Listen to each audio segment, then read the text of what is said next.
see it or not. You may not have recognized higher grades, or more kids turning in work, or more this and more that. They are getting the information better if you are writing good objectives and you're referring to them and you're closing up the lesson with objectives. And that's what we're going to talk about. Our next focus is going to be closing. Okay? How do the objective and the closing relate together? And we're going to start putting it all together. We're not going to stop focusing on objectives, but we're going to incorporate it into closing and let you see the connection there. Okay, and you've seen our objective here. We wanted you to see what our goal for today is, and just like we asked you to do in the class.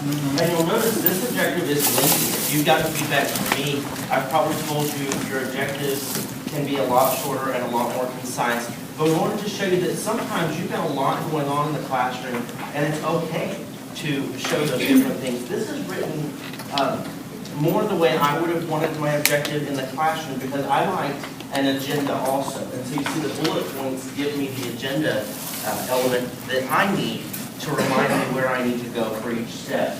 You'll see in our objective the by, we're identifying the components of successful closing by identifying, justifying, and reflecting. Now in each of those, I've also added another by to tell what we're going to be doing. That's not necessary. That's why it's in parentheses so that you can see that. I've got our verb red there, identifying, justifying, and reflecting. I stole that idea from Molly Nedrow. I just love the way she does that on her objectives. You can see exactly how everything connects as you're going through the lesson. We'll do the next. And I wanted to show you this real quick. Amberly Farrell did an assignment with her class, and she asked the students to teach a lesson as part of the assignment the way they would like to be taught. And she didn't give them any instructions other than that. She didn't tell them they had to write objectives, anything like that. But look at what these two examples here.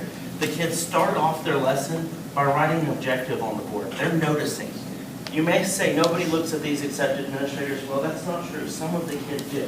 And they're not bad. Able to demonstrate the skills of listening and learning, will learn the definition of. So they've got what they're expecting to do and accomplish in their objective. Okay, go ahead.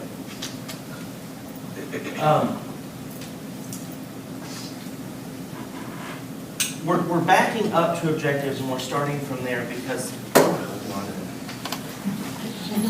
they do all tie together. As Jason said, we're not going backwards and forgetting about objectives and now we're going to go on to the next thing. Objectives are key to our closings. When we know what we're going to do and where we're going to go, then we've got our closing ready to go so that we can just jump right in and we've got our ending in sight. So if we look at our objectives, here's an example of one of the ones that someone, maybe in this room, I can't remember who did it, wrote last time in that Google Doc at the end where we asked you to take the objective and make it stronger. So here's one of the examples. Students will demonstrate an understanding of photosynthesis by creating, labeling, and drawing the photosynthesis process. What's the by in this objective here? Through or on the basis of? The by, what are they going to be doing? Creating. They're creating and labeling. Okay. So we know what they're going to be doing. We know what we want them to know, the photosynthesis process. This is what it's going to look like at the end, and this is what my final part. So I've got within that description pretty much an overview of the whole lesson. Objective 2, students will be able to identify and model the classroom rituals and routines by discussing and role-playing acceptable and unacceptable behavior. That one scared me a little bit, role-playing the unacceptable behavior. But, I chose this one because of all of the objectives that people tweet, I think this was the hardest one to change because rituals and routines is not one of your critiques. And so to be able to make that and come up with something that was relevant. But, Lisa, what did you see? What's the by on this? Discussing and role-playing. Discussing and role-playing. What's the learning objective? Naomi? Identify model. Oh, okay, identify And model. and model. Okay, what do we want them to know at the end of the class then? Rituals and routines, okay. So we want them to know the rituals and routines. We've got that in our objective, and by enrollment. So we've got what we're doing. One more. Students will apply knowledge of subject verb agreement by editing a newspaper article. Nice and short, easy to understand. And this one, Mike, what's the by? Editing. Editing a newspaper article. That gave us the specifics.